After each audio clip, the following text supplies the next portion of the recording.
정의원 저속노화연구소 대표가 전 위촉연구원의 스토킹 피해를 입었다며 경찰에 고소했습니다. 하지만 연구원 측은 불륜 또는 스토킹 사건으로 축소하는 건 사건의 본질을 왜곡한다고 반박했습니다.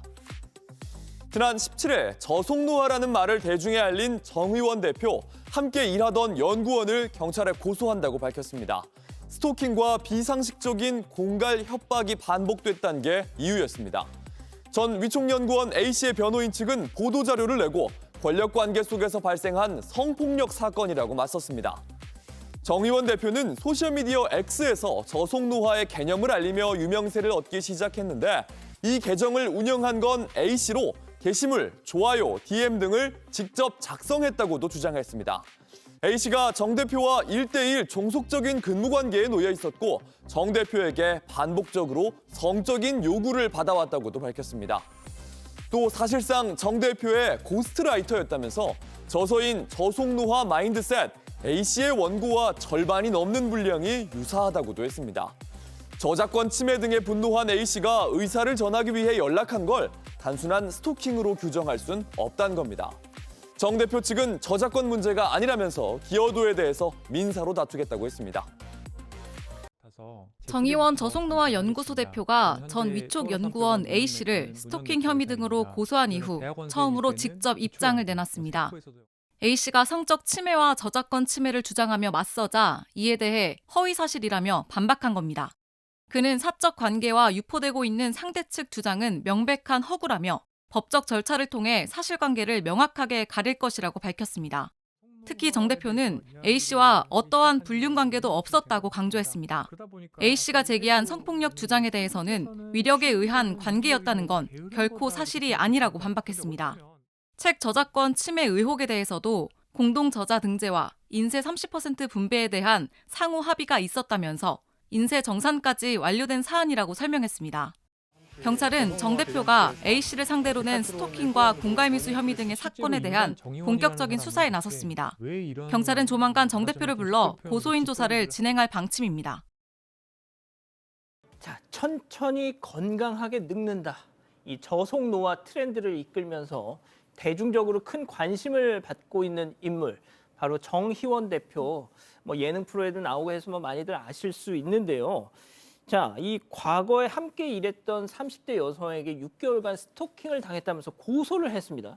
자, 관련해서 그 해당 여성도 오늘 입장문을 내면서 반박에 나서고 있는데, 자, 이 상황 좀 정리부터 하죠.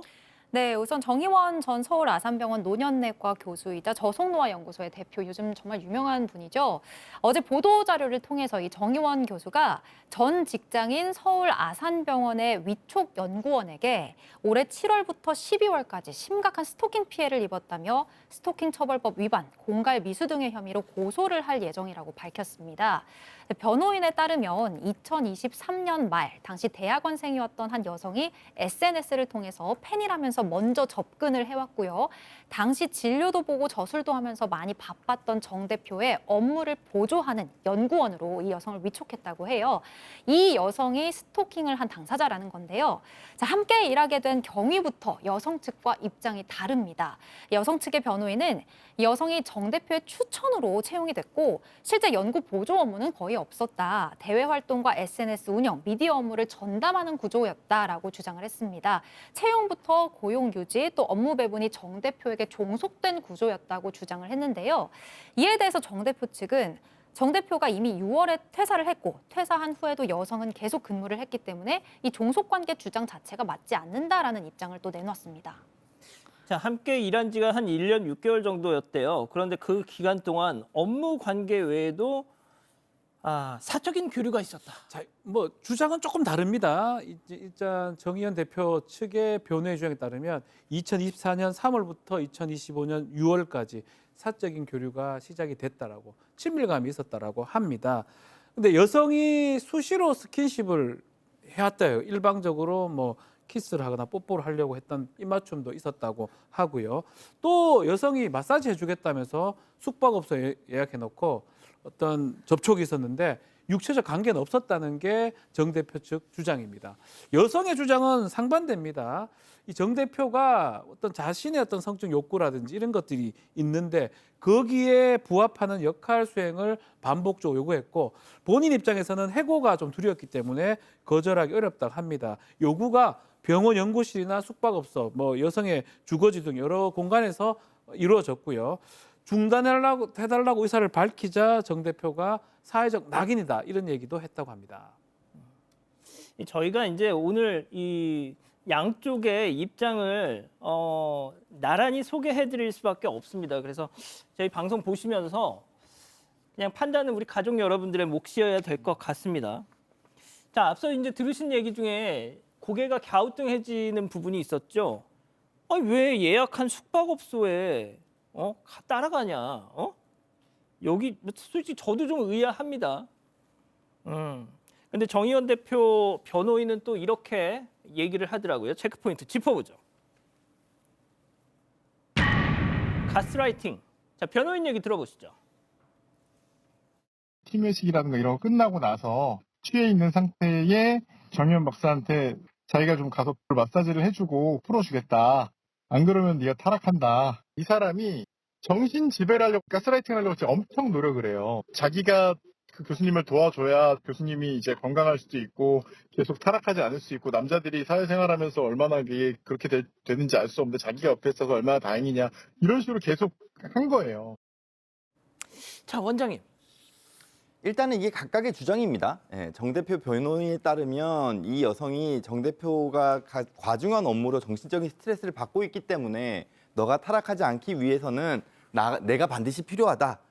나만 당신의 편이고 나만 당신을 생각해준다. 너는 내가 없으면 안 된다. 이런 식으로 가스라이팅을 했다는 거예요. 또 정 대표에게 마사지를 해주고 관리해주고 풀어주겠다. 안 그러면 타락해진다라는 얘기를 했다고 하는데 그러면서 이제 정 대표를 이 여성이 정신적으로 지배하려고 했다는 거거든요. 그리고 또 한 가지는 이런 겁니다. 예. 부인과 이혼 후에 본인과 결혼해달라고 이 여성이 계속해서 이야기를 하면서 가스라이팅하고 집착했다라는 거죠. 그리고 이런 상황이 되자 이 정 대표는 어찌됐건 이거는 혼자서 대응할 수 있는 게 아니라고 생각을 하고 아내에게 지금 이 사실을 얘기를 하고 공동 대응 중이라고 합니다. 반면에 이제 여성 측 주장은 이렇습니다. 네네네. 이혼 요구나 일방적인 집착에 대해서는 일단 사실이 아니다라고 반박을 했고요.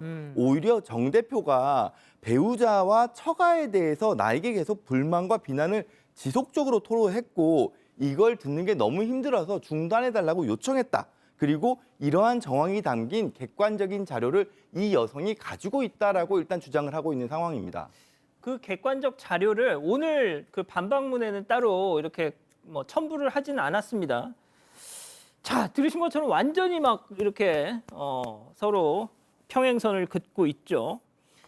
자, 정 대표 측은 지난 7월부터 지속적으로 이 여성에게 스토킹을 당했다고 또 주장하고 있는데요. 변호인 얘기 이어서 들어보시죠. 그러니까 집에 들어오고 그 안에 일하는 곳에 가서 앉아 있고 집 문 앞에다가 그 실버 버튼 걸어놓고 가고 유튜브 스튜디오가 실버 버튼을 받았는데 그걸 숨기고 있다. 왜냐하면 너한테 안 주고 있다. 내가 그거를 빼내서 주겠다. 그래놓고 자기가 정확하게 제작을 해서 준 거예요. 자 이거 봐라 생각하는 건데 자기밖에 없다 이러면서 그 편지 걸어놓고 가고 그 편지는 또 뭐냐면 교수님 너무 죄송합니다 이런 거예요. 양 변호사님. 일단 지금 보신 것처럼 뭐냐면 7, 8월 동안에 유튜브 스튜디오 같은 데를 찾아가가지고 캡처를 전송을 했다는 거예요. 내용이 뭐냐면 교수님이 파멸할까 걱정이 된다. 내가 없으면 너는 파멸할 것이다. 이런 식의 어떤 메시지를 보냈고요.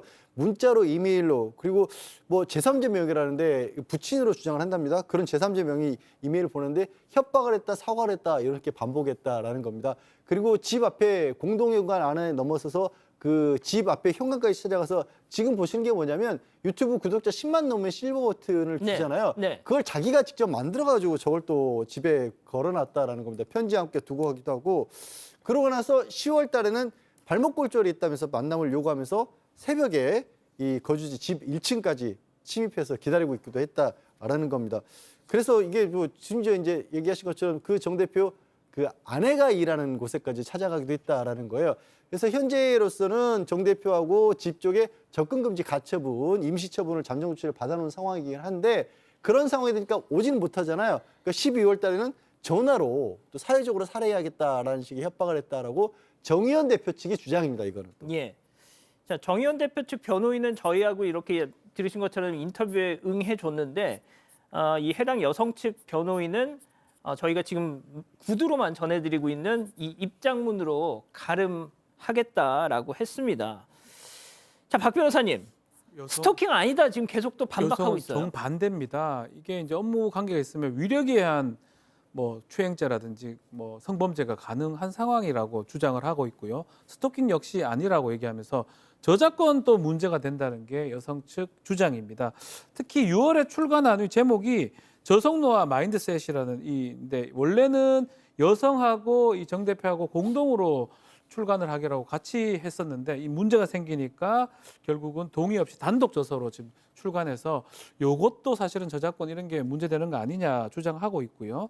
지금 한 60%가 자기 원고하고 비슷하다는 주장을 하고 있는 상황입니다. 스토킹 관련해서는 일단은 접근금지 가처분이 떨어졌는데 그 이유는 뭐냐면 한 번 정도 단발적으로 찾아갔는데 합의 같은 것 때문에 아니면 저작권 때문에 찾아갔는데 스토킹 그게 성립해서 가처분을 받았다는 주장이고요. 임시보호조치에 불과하다고 강조를 하고 있습니다. 결국은 무고죄, 명예훼손죄, 저작권 침해 등등으로 법적 대응을 하겠다는 게 여자 측 입장입니다.